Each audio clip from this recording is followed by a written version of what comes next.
సంతోషం కలిగిన వారందరూ కూడా గట్టిగా దేవునికి స్తోత్రం చెల్లిద్దాం. హల్లెలూయా, హల్లెలూయా. ఈ దినం మీరందరూ సంతోషంగా ఉన్నారు. చక్కగా మంచి ప్రోగ్రామ్స్ చూస్తూ దేవుని యొక్క మాటలను ఈ యొక్క ప్రతి ఒక్క పిల్లల యొక్క ప్రతి ప్రోగ్రాంలో మీరు ఏదో ఒక సందేశాన్ని, దేవుని యొక్క మాటలను మీరు గ్రహించారు అని నేను పరిపూర్ణంగా విశ్వసించుచున్నాను. కొన్ని నిమిషాలు మనం మౌనంగా ఉన్నట్లయితే దేవుని యొక్క మాటలు వినడానికి దేవుని యొక్క నామముకు ఘనత మహిమ కలుగునుగాక. మరి ఈ సంవత్సరం సర్వశక్తి గల దేవుడు ఈ యొక్క సండే స్కూల్ యానివర్సరీ జరిగించడానికి దేవుడు తన కృపను మనకి ఇచ్చాడు. ప్రపంచమంతా మళ్ళా తిరిగి యూకేలోను, జెరూసలేం ఇస్రాయేల్ రాజ్యములోను, మరి స్పాన్లోను అనేక దేశాల్లో మళ్ళా ఈ కొత్త కోవిడ్ ప్రవేశించి మరి అనేక స్థలాల్లో కర్ఫ్యూ, మనకున్న ఫ్రీడమ్. నిన్న హెరాల్డ్ గారి యొక్క మెసేజ్ ఇచ్చి కెనడా దేశంలో కూడా వాళ్ళకి ఈ యొక్క దినాన్ని ఇంతమందే కూడి ఉండాలి, ఇంతమందే ఉండాలి అని చాలా రూల్స్ ఉన్నాయి అని ఆయన మెసేజ్ ఇచ్చారు. అయితే దేవుని కృపను బట్టి మనము ఈ విధంగా కూడి దేవుని స్తుతించడానికి, దేవుని యొక్క నామాన్ని గణపరచడానికి పరిశుద్ధాత్మ దేవుడు సహాయం చేశాడు. కనుక మనం ఎంత దేవునికి కృతజ్ఞత కలిగిన వారుగా ఉండాలో ఆ సత్యాన్ని మనం గుర్తెరిగి మౌనంగా దేవుని సన్నిధిలో మనం దేవునికి నామాన్ని గణపరచడానికి మనం సమయాన్ని తీసుకుందాం.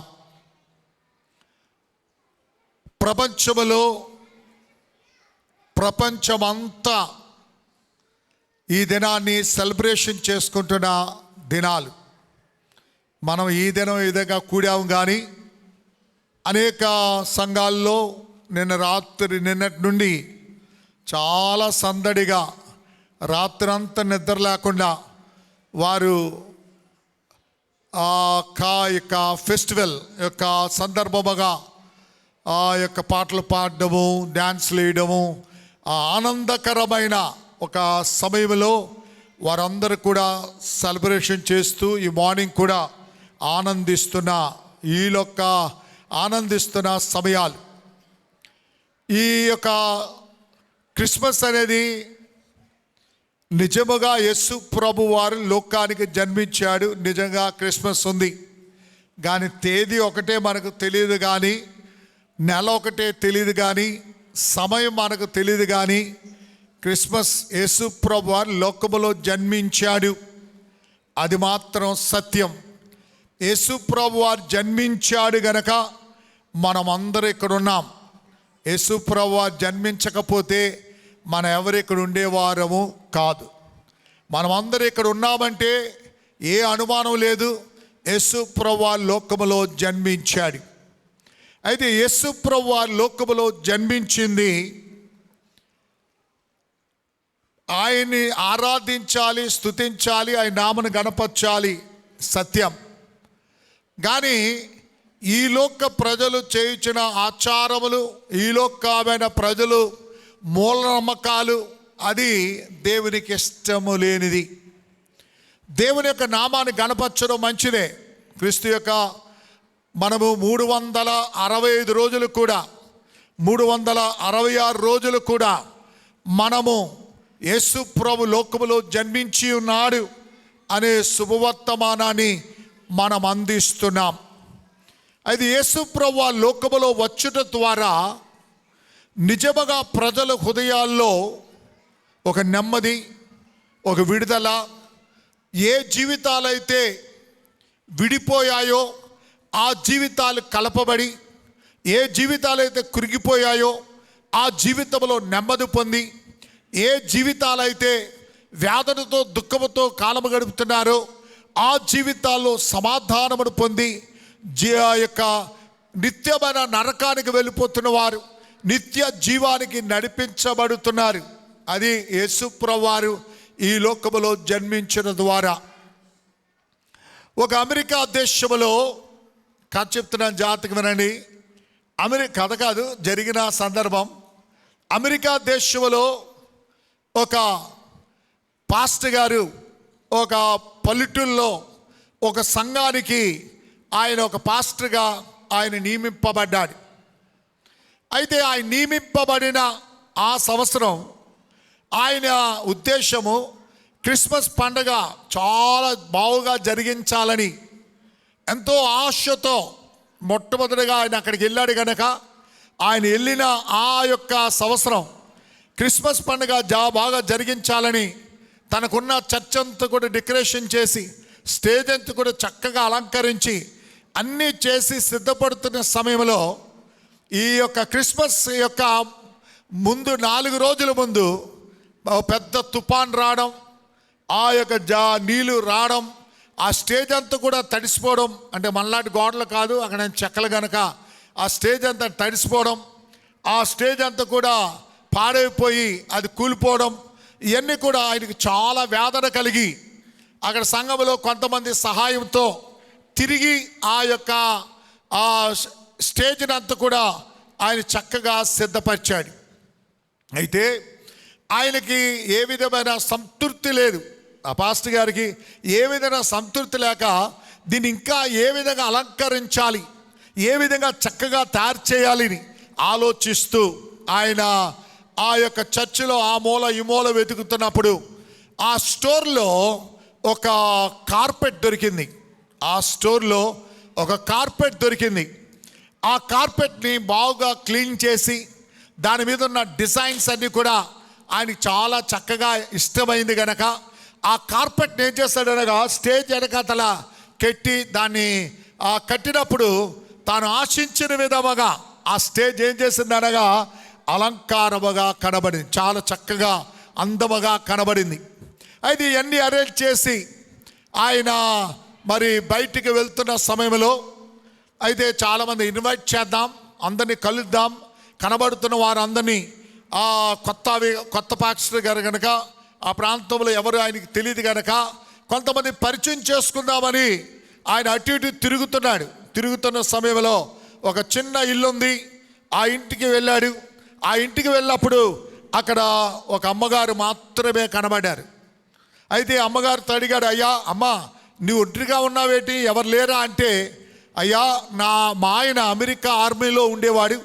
ఈ అమెరికా ఆర్మీలో ఉన్నప్పుడు ఆయన యుద్ధంలో ఆయన చనిపోయాడా తెలీదు, బతుకున్నాడో తెలీదు. ఆ యొక్క అమెరికన్ ఆర్మీలో ఉన్న వారికి కూడా ఆయన పేరు అక్కడ ఉంది, కానీ ఆయన ఉన్నాడా చనిపోయాడని వాళ్ళకు కూడా తెలియలేని స్థితిలో ఉన్నారయ్యా. అందువల్లే నాకున్న ఆస్తంతా కూడా అమ్మేసి నేను ఈ యొక్క గ్రామానికి వచ్చేసి ఈ గ్రామంలో ఉంటున్నాను, నాకెవరు లేరు, ఒంటరిగా ఉంటున్నానని ఆమె ఆ పాస్టర్ గారికి చెప్పింది. అప్పుడు పాస్టర్ గారు అన్నారు, అమ్మా రేపు రాత్రి మాకు ఒక ప్రత్యేకమైన కూడిక చర్చిలో ఉంది, తప్పగా రావాలి, రేపు క్రిస్మస్ కదా అని ఆ తల్లిగారితో చెప్పినప్పుడు ఆ తల్లిగారు అంది, ఎందుకు, ఏ క్రిస్మస్, ఏటి దేవుడు, నేను ఎందుకు రావాలి, నా భర్తను కోల్పోయి దగ్గర 15-20 సంవత్సరాలు అయిపోయింది, నేను ఒంటరిదానిగా ఉంటున్నాను, నా భర్త ఎక్కడున్నాడో తెలియదు, చచ్చిపోయాడో తెలియదు, బతుకున్నాడో తెలియదు అని ఆమె వేదన చెందుతూ పాస్టర్ గారి మీద కోప్పడి నేను రాను, ఎక్కడికి రాను, చర్చికి రాను, ఎక్కడికి రాను అని గట్టిగా మాట్లాడి ఆ పాస్టర్ గారిని పంపించేసింది. కానీ మరుసటి రోజు సాయంకాలం అవగానే ఆమె హృదయంలో ఒక ప్రేరేపణ, అయ్యో ఆయన వచ్చి అమ్మ అని పిలిచాడు, అన్నీ ఎంత చక్కగా నన్ను పిలిచాడు, తల్లిగా నన్ను అంగీకరించాడు, అయ్యో నా కుమారుడిగా నన్ను పిలిచాడు కదా, నేను అక్కడికి వెళ్ళపోతే ఎలాగని ఆమె చర్చిలోకి వెళ్ళి ఒక మూలలో కూర్చుంది. ఆ మూలలో కూర్చొని ఏడ్డ మొదలు పెడుతుంది, ఏడుస్తుంది. ప్రారంభము నుండి ఆఖరి వరకు ఏడ్డ మొదలు ఏడుస్తుంది. అయితే ఆ యొక్క ప్రోగ్రాం తర్వాత అందరూ వెళ్ళిపోయారు. ఆ పాస్టర్ గారు వచ్చి అమ్మగారి దగ్గరికి వచ్చి, అమ్మ నీవెందుకు వచ్చినప్పుడు చూస్తున్నాను, నీవు ఏడుస్తూనే ఉన్నావు, ఎందుకమ్మా ఏడుస్తున్నావు అంటే, అయ్యా నేను వచ్చి ఇక్కడ కూర్చున్నప్పుడు అక్కడ కార్పెట్ కనబడింది. ఆ కార్పెట్ నేను నా భర్త కలిసి ఈ డిజైన్ చేసామయ్యా, కావాలంటే మా పేర్లు ఉంటాయి చివరిలో చూసుకోండి అని చెప్పింది. అప్పుడు ఆ పాస్టర్ గారు, అవునా ఇది మీరా? నా ఇల్లు, నా సామాన్లు అన్నీ అమ్మేశాను నేను పట్టణంలో ఉన్నప్పుడు. ఆ కార్పెట్ ఈ గ్రామానికి ఈ చర్చిలోకి వచ్చిందా అని నేను అది చూచి నా భర్త నాకు గుర్తెచ్చి మీ ఇద్దరం డిజైన్ చేసిన ఆ విషయాలన్నీ కూడా నా జ్ఞాపకం వచ్చి నేను ఏడుస్తున్నానయ్యా అన్నాడు. అయితే ఆ పాస్టర్ గారు తో ఆవిడ అంది, అయ్యా నాకేదో ఒక నెమ్మదిగా ఉంది, ఏదో ఒక సమాధానంగా ఉంది గనుక నీవు రేపు మధ్యాహ్నం తప్పగా మా ఇంటికి వచ్చి నా భోజనం చేసి వెళ్ళాలి అన్నాడు. అయితే పాస్టర్ గారు, ఓకే అమ్మా వస్తాను, తప్పగా వస్తానని ఆవిడ వెళ్ళిపోయింది. మరుసటి రోజు పగలు ఆమె రాలేదు. ఎందుకంటే ఒకవేళ పాస్టర్ గారికి ఫుడ్ అని అరేంజ్ చేస్తుంది అనుకుంటా. ఆమె రాలేదు. రాకపోతే మార్నింగ్ సర్వీస్ అయిపోయింది.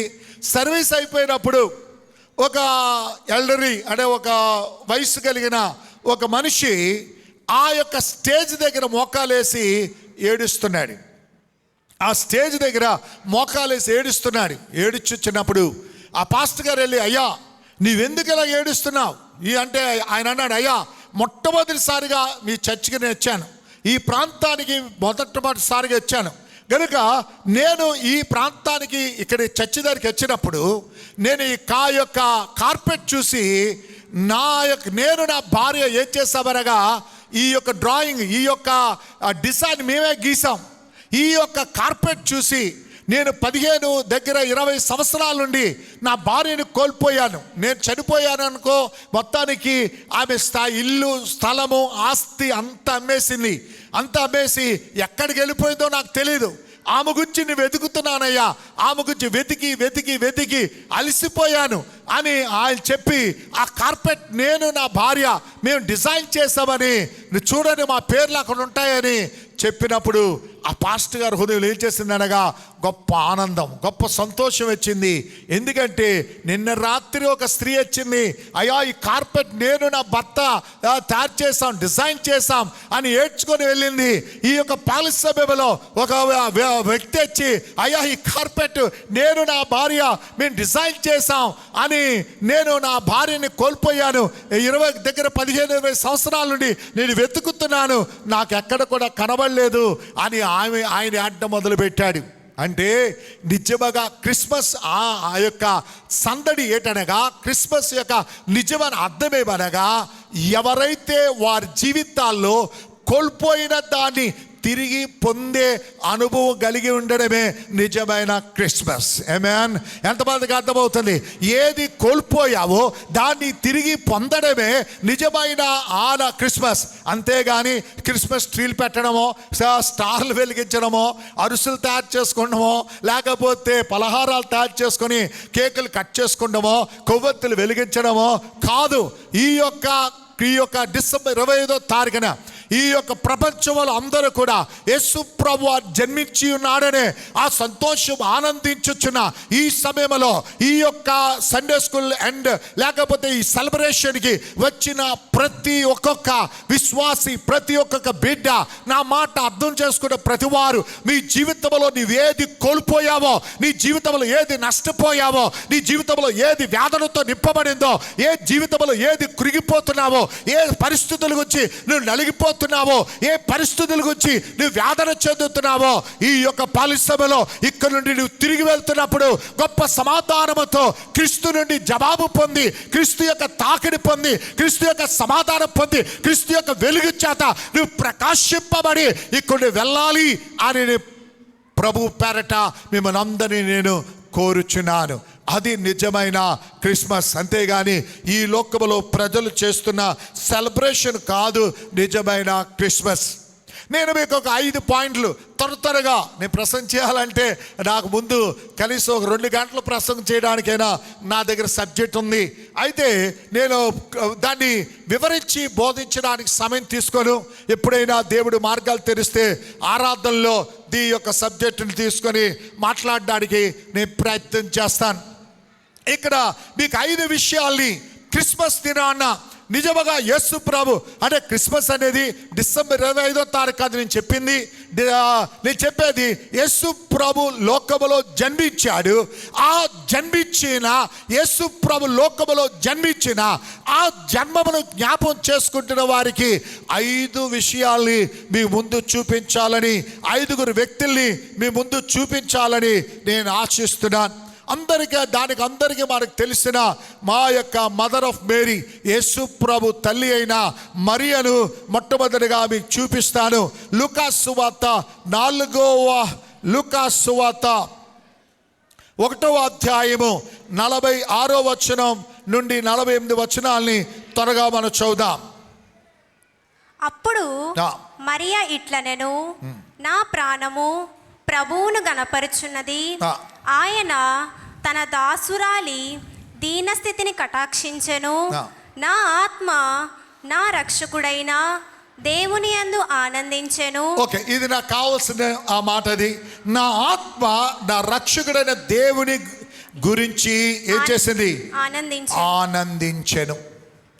ఓకే, మొట్టమొదటిగా యేసు ప్రభువారు ఈ లోకానికి వచ్చి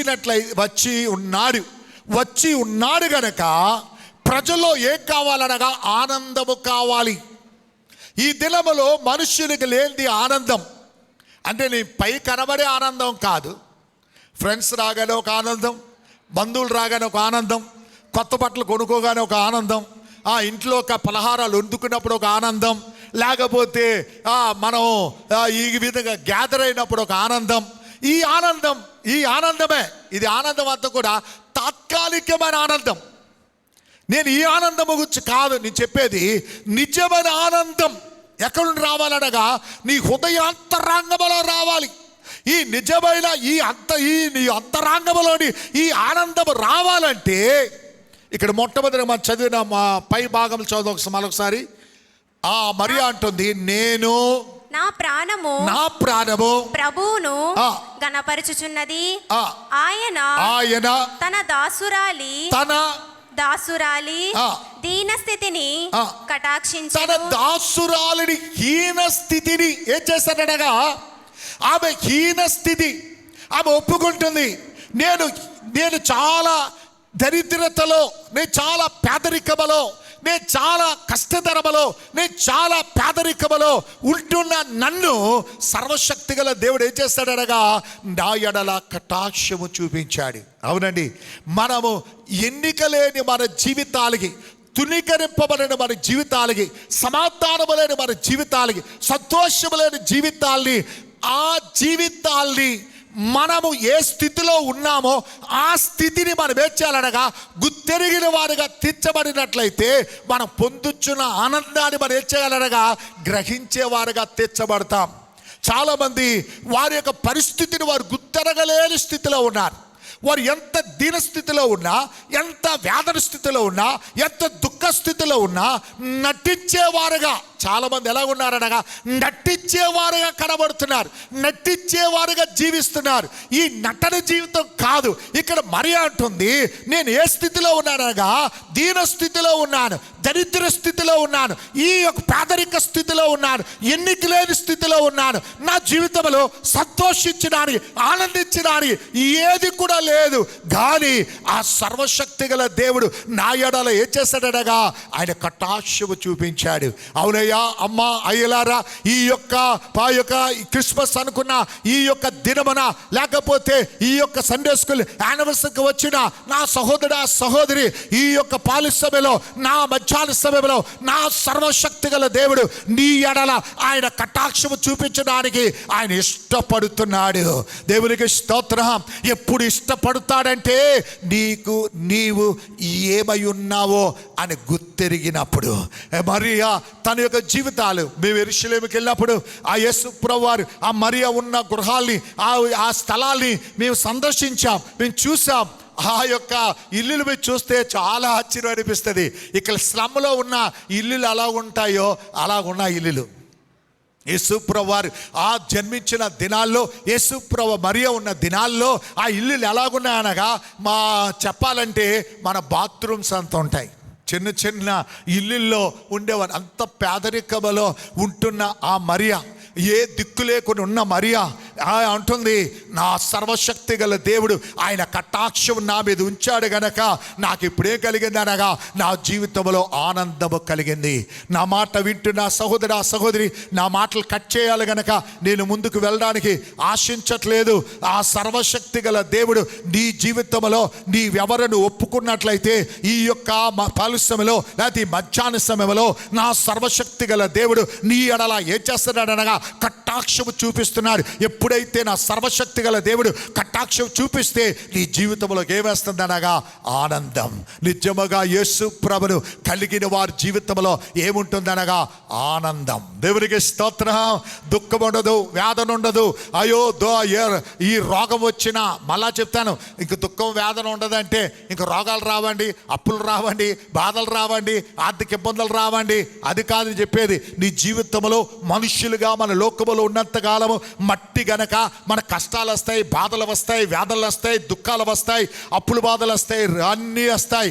కానీ ఎన్ని పరిస్థితులు వచ్చినప్పటికీ సర్వశక్తి గల దేవుడు నీను కటాక్షించినట్లయితే, నీ ఎడల దయ చూపించినట్లయితే, నీలో ఆయన ప్రవేశించినట్లయితే, నీ హృదయంలో ఆయన వసించినట్లయితే నీ జీవితము ఆనందకరముగా మార్చి నీ జీవితాన్ని నడిపించడానికి నా దేవుడు ఏమై ఉన్నాడనగా ఆయన శక్తివంతుడై ఉన్నాడు.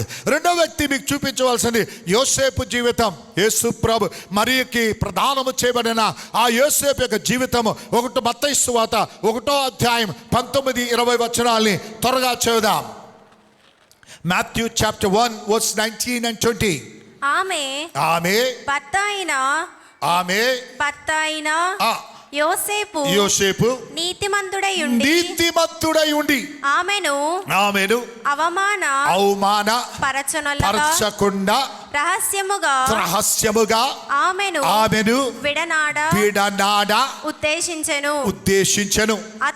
అతడు ఈ సంగతులను గూర్చి ఆలోచించుకొండగా ఇదిగో ప్రభుదూత స్వప్నమందు అతనికి ప్రత్యక్షమై దావీదు కుమారుడైన యోసేపు నీ భార్య అయిన మరియను చేర్చుకొనుటకు భయపడకుము.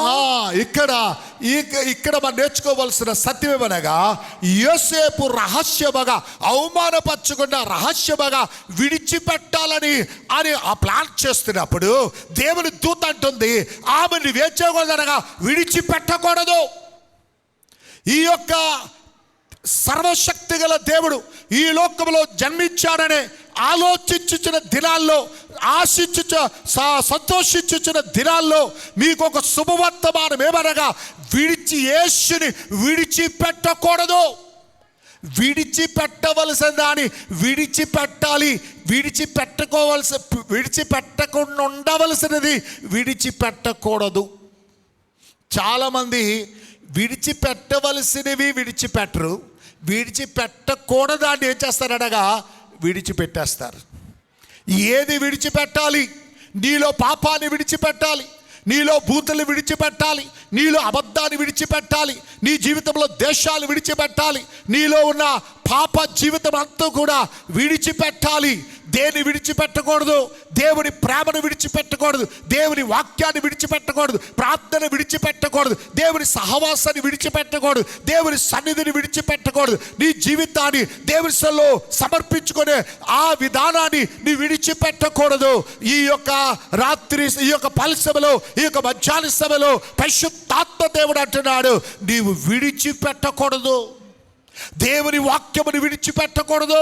ఈ సత్యవాక్యమును వింటున్నప్పుడు ఆ సత్యవాక్యాన్ని నువ్వు గట్టిగా పట్టుకోవాలి. నీ జీవితంలో ప్రార్థనను నీవు చేయాలి, నీ ఆత్మీయ జీవితాన్ని జీవించాలి, దైవ కృపలో ఎదగాలి, సత్యాన్ని గ్రహించాలి, సత్య ఆత్మతో సత్యముతో నువ్వు దేవుడు ఏం చేయాలనగా ఆరాధించాలి. యోసేపు విడిచిపెట్టాలనుకొని ప్రయత్నం చేస్తున్నాడు, కానీ దేవుని దూత అంటుంది విడిచిపెట్టవద్దు. ఈ యొక్క పరిశ్రమలో ఎవరు దేవుని యొక్క చాలామంది ఆ దేవుని యొక్క సన్నిధిని విడిచిపెడుతూ ఉంటారు. అనేకులు ప్రార్థన గుంపులు విడిచిపెడుతూ ఉంటారు. అనేకులు ఆ పిల్లల్ని సండే స్కూల్ పంపించడం మానేస్తూ ఉంటారు. అలాగ అనేకమైన లోకములు అనేకమైన ఆత్మీయమైన కార్యములు విడిచిపెట్టడానికి ఈ లోకములు అనేకమైన ఆచారాలు, ప్రజలకి ఆచారాలు చేయడం చాలా సంతోషం. కానీ ఈ యొక్క మధ్యాహ్న సభలో నీ ఆచారాలన్నీ వదిలేసి యేసుని విడిచిపెట్టకుండా, దేవుని వాక్యముని విడిచిపెట్టకుండా దేవుల్లో మీరు ఎదగాలని ప్రభు పేరట మిమ్మల్ని కోరుచున్నాను. మూడో వ్యక్తికి వెళ్ళిపోతాను. సమయం పరిగెత్తుతుంది కనుక సమయానికి పాటించకపోతే మీ బిర్యానీలు, మీ కొబ్బరన్నాలు ఇవన్నీ కూడా చల్లగా అయిపోతాయి. నన్ను తిట్టుకుంటారు కనుక త్వరగా చెప్పేస్తాను. నాది ఇంకా మూడో వ్యక్తి ఎవరనగా గొర్రెల కాపరులు. లూకాసు వార్త నేను చదవట్లేదు, మీ తర్వాత మీ ఇంటికి వెళ్ళి చదువుకోండి.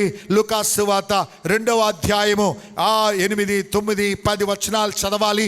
అయితే ఆ యొక్క 9వ వచనంలో ప్రభు దూత వారి యొద్దకు వచ్చి నిలిచి ప్రభు మహిమ వారి చుట్టూ ప్రకాశించి వారు మిక్కిలి భయపడిరి.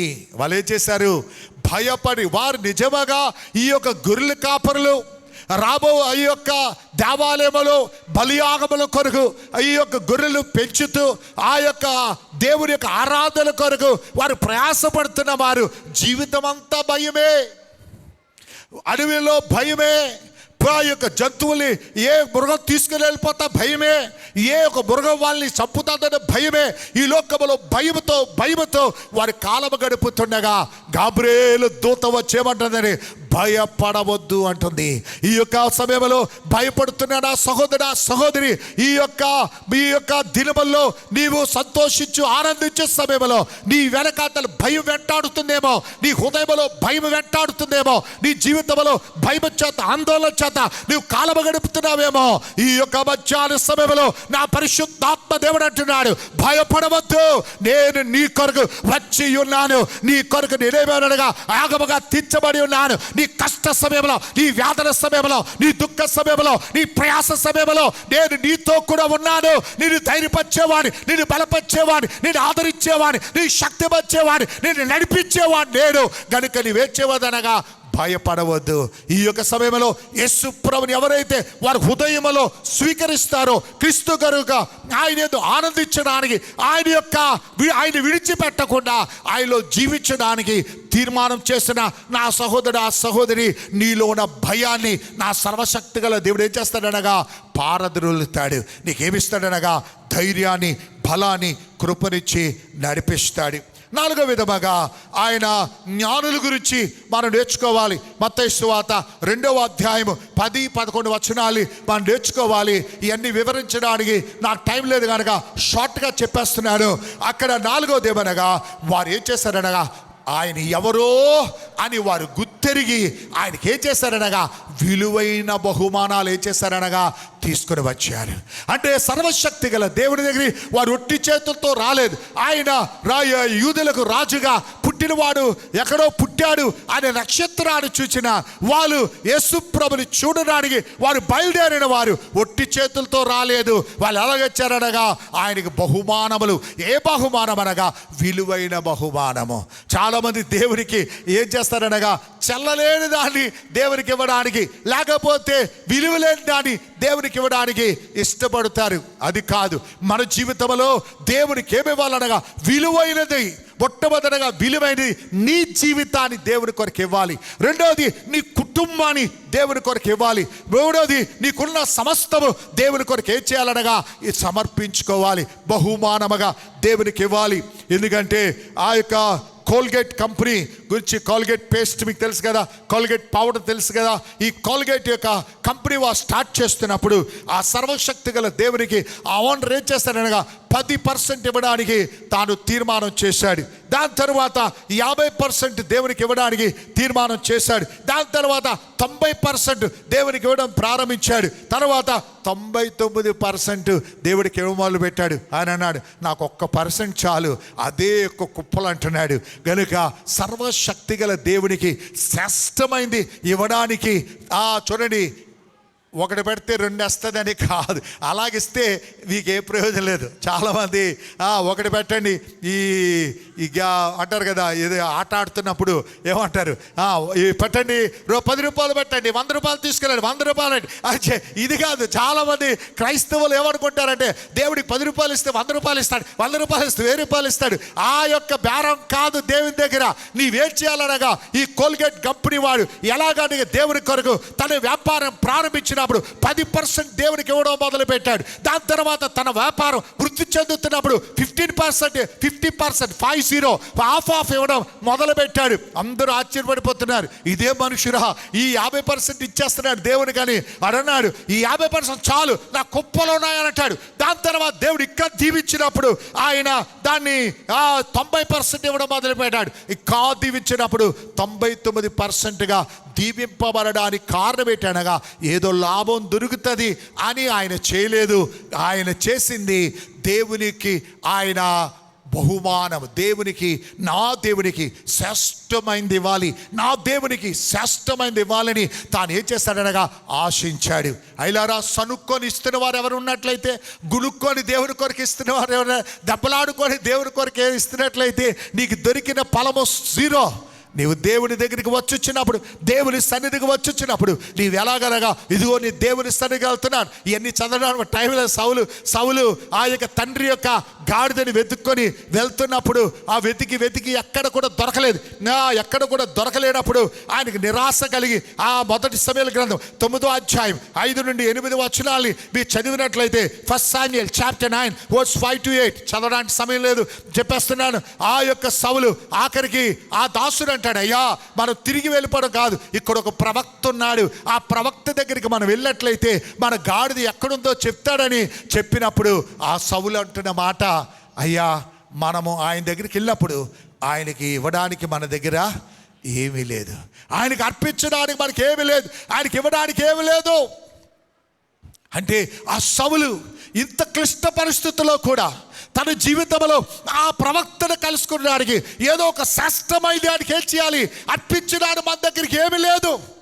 అయిలారా అమలారా, దేవుని యొక్క సన్నిధికి వచ్చినప్పుడు మనం ఒట్టి చేతులతో వచ్చేవారుగా కాదు. దేవుని సన్నిధికి వచ్చినప్పుడు ఏదో మనం స్వస్థత పొందడానికో లాభాలు పొందడానికి కాదు. మన దేవుని సన్నిధికి వచ్చినప్పుడు శ్రేష్టమైనది నీ డబ్బులు మాత్రమే కాదు, నీ హృదయాంతరాంగముని నీ దేవుని సన్నిధికి వస్తున్నాను, విరిగి నలిగితో నా దేవుని స్తుతించాలి, నా దేవుని ఆరాధించాలి, నా దేవుని గణపరచాలి, నా దేవుని నామాన్ని పైకెత్తాలి అనే ఒక ఆశ కలగాలి. అటువంటి ఒక సమర్పణతో నువ్వు దేవుని సన్నిధికి రావాలి. విసుగుతో కాదు, ఏదో మొక్కుబడిగా కాదు, ఏదో ఆలోచనతో కాదు. నీవు ఎలా రావాలనగా సమర్పణతో నువ్వు దేవుని సన్నిధికి రాగలిగినట్లయితే నీ యొక్క అర్పణలు దేవునికి ఏమవుతాయనగా అది అంగీకారముగా తీర్చబడతాయి, నీ జీవితం అంగీకారముగా తీర్చబడతాయి. ఇవన్నీ వివరించిన టైం లేదు. 5వ విధముగా ఎవరనగా దేవదూతలు. 5వ విధంగా ఎవరనగా దేవదూతలు. ఒకసారి చదివేద్దాం. లూకా సువార్త 2వ అధ్యాయము 13, 14 వచనాలు. Luke chapter 2 verse 13 and 14. వెంటనే పరలోక సైన్య సమూహము ఆ దూత కూడి ఉండి సర్వోన్నతమైన స్థలములో దేవునికి మహిమయు ఆయనకిష్టులైన మనుషులకు భూమి మీద సమాధానమును ప్రకటన చేస్తున్నారు. ఏం చేస్తున్నారు? సువార్తను ప్రకటించాలి. మొట్టమొదటిగా ఒకటి, యేసు ప్రభు లోకము వచ్చిన ద్వారా, ఆయన జన్మించడం ద్వారా ఎక్కడ జన్మించాలి? నీ హృదయములో ఆయన జన్మించినప్పుడు మొట్టమొదటిగా నీ జీవితంలో కలిగింది ఏంటి చెప్పండి అందరూ? ఏం కలుగుతుంది? ఆనందం. రెండోది విడిచిపెట్టకుండా సత్యమును వెంబడించడానికి దేవుడు మనకి ఏం చేస్తాడు? సహాయం చేస్తాడు. మూడోది మనలో ఉన్న భయాన్ని ఏం చేస్తాడు? తరుముతాడు. నాలుగోది మనము దేవునికి సంపూర్ణముగా సమర్పించుకొని దేవునికి శ్రేష్టమైనది ఇచ్చేవారుగా చేస్తాడు. ఐదోది మనం ఏం చేస్తామనగా ఎప్పుడైతే క్రీస్తు మనలోకి వస్తాడో ఆ క్రీస్తుని గురించి మనం ఏం చేస్తామనగా ప్రకటిస్తాము, ఆయన ఆరాధిస్తాము, ఆయన నామాన్ని గణపరుస్తాం. కనుక ఈ 5 విషయాలు యేసు ప్రభు నీ లోకములో జన్మించాడు, నీ హృదయములో జన్మించాడు. అనే ఆనందం అనే ఆలోచన కలిగిన వారు ఈ 5 విషయాలు నీ హృదయంలో పరిశోధన చేసుకో. ఈ 5 విషయాలు నీ జీవితంలో లేకపోతే నీ జీవితం అంతా కూడా, నీవు చేస్తున్న పండగ అంతా కూడా వ్యర్థము. ఈ 5 విషయాలు నీ జీవితంలో ఉన్నట్లయితే నీ జీవితాలు ధన్యతగా ఆశీర్వాదకరంగా తీర్చబడతాయి. ఒకసారి చెప్పేద్దాం. 1 ఆనందం, 2 విడిచిపెట్టకుండా ఆయన్ని ఏం చేస్తాము, ఆయన విడిచిపెట్టకుండా ఆయన వెంబడిస్తాం. 3 భయము నుండి తొలగింపబడతాం. 4 దేవునికి ఏం చేస్తాం, శ్రేష్టమైనది ఇస్తాం. 5 దేవుని యొక్క నామాన్ని ఏం చేస్తామనగా గణపరుస్తాం. సర్వశక్తి గల దేవుడు మిమ్మల్ని దీవించి ఆశీర్వదించి బలపరిచి నడిపించును గాక.